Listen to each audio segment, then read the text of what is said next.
first thing is we actually look for an agent online, Tesla agent online,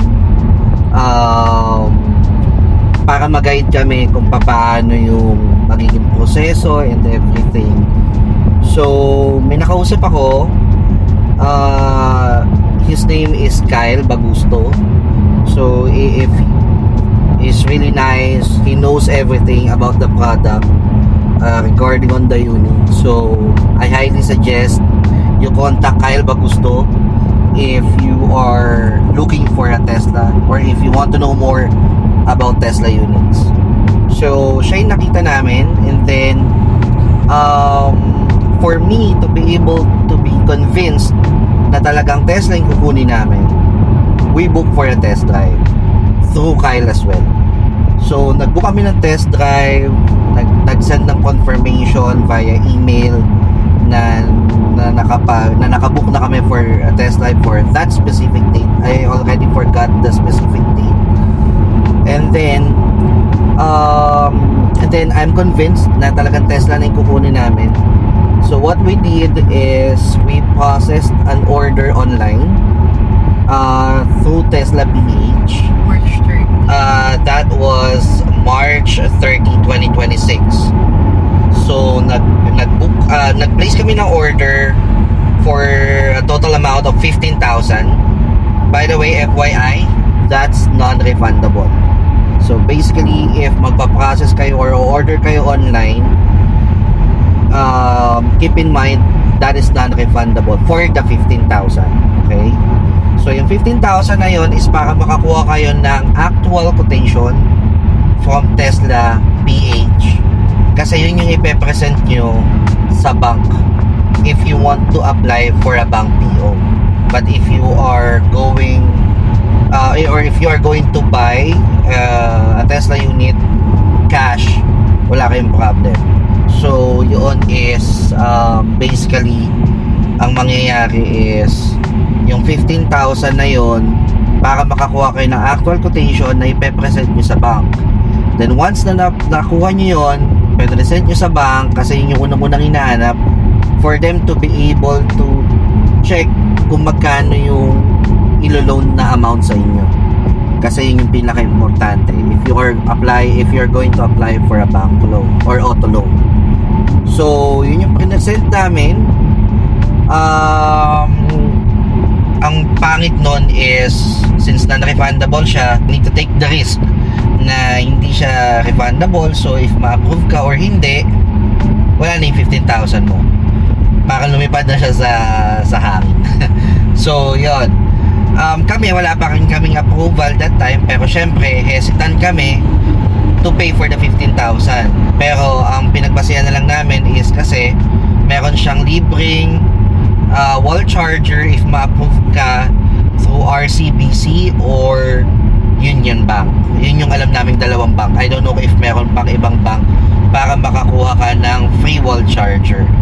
And yun yung promo nila last up until March 30 lang ata, parang gano'n.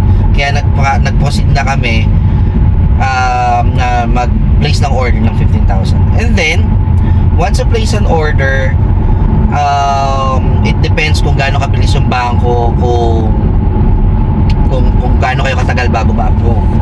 The sooner the better. The reason behind that is dahil manghihingi na ng initial down payment si Tesla for 200,000 spot cash.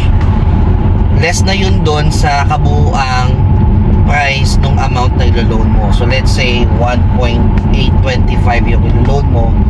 So yung loanable yung down payment for 20% is most likely 300, kanyan lang? 365,000. Ngayon yung 20% nung 1,825,000. So less na yun doon sa 365,000. So pag na-process nyo na yun, or you will be given enough time para ma-process yung initial deposit na yun. And then in our end, na sinettle namin siya is April 17. 17. Doon namin siya pinaka-assess. So from March 30 na nag-place kami ng order, April 17 yung initial down payment na 200,000. And then after that, gagawin na yung unit mo sa planta. And then next is May 6 is for final down payment. okay, May 6 yung final down payment for the rest of the nung down payment. So nagbayad kami ng 165,000. However, there is on top of it, there is how much? Parang 12,000 on top of it, kasi naging parang kabuang dinaw namin is 377,000. The reason behind that is ano yun? Parang sa yung 12 for registration, for LTO kung anong kailangan nila para dun yun, for the 3 years na registration ng car or ng unit na kinuha mo. And then CTPL, nagbayad. ayun, nagbayad din pala kami ng third party liability ng 1,630. 1,630 through Tesla na rin. So binigyan nila kami ng account number kung saan isa-send yung payment. Doon namin sinend. We just send them the proof of payment. And then after that is hiningan din kami ni Union Bank ng payment for shuttle mortgage, which is amounting to how much? 31,265. 31,265. So yun, you will be given an option if gusto mo siyang auto debit or cash, tama ba ako?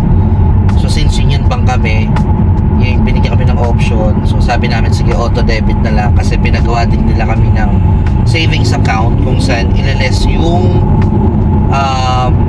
monthly amortization ng unit. So doon namin nilagay yung payment, then dineduct nila or in-auto debit nila yung amount na yun. And then mag-email din si Tesla kung hanggang kailan sila pwedeng magbayad ng initial or final down payment nila. Exactly. So yun, you will definitely receive an email from Tesla and then from Tesla delivery as well kung kailan kayo mag-settle ng initial and nung last payment na for the rest of the down payment. So ayun, bantay-bantay lang lagi kami sa email that time for us to be able to know kung ano yung next step. And then kung medyo natatagalan, tumatawag kami kay Tesla for us to get an update. And then after that, once na nakapag-settle na kami ng 177,000, after I think 2 weeks or 2 weeks, binigyan na kami ng sinabi na sa amin na meron ng VIN number na specific for us, and then binigyan na rin kami ng ETA ng unit. So ang ETA ng unit is kailan natin nakuha 27 of May. So as you can see, the time frame is from March 30 up until May 27. So yun yung waiting time for you to be able to get your unit. So it needs a lot of patience para makuha yung unit. So ayun, if you want to, or if you're looking for an agent, look for Kyle Bagusto. He's nice, he's very responsive. When you text him or even calling him, he answer his phone. Or if not, he will definitely attend to you as soon as possible. So ayun lang guys, and we're just giving you a heads up or learnings or knowledge regarding on the basics when it comes in ordering to a Tesla unit. So bye guys, and that's it for our video for today. Bye bye.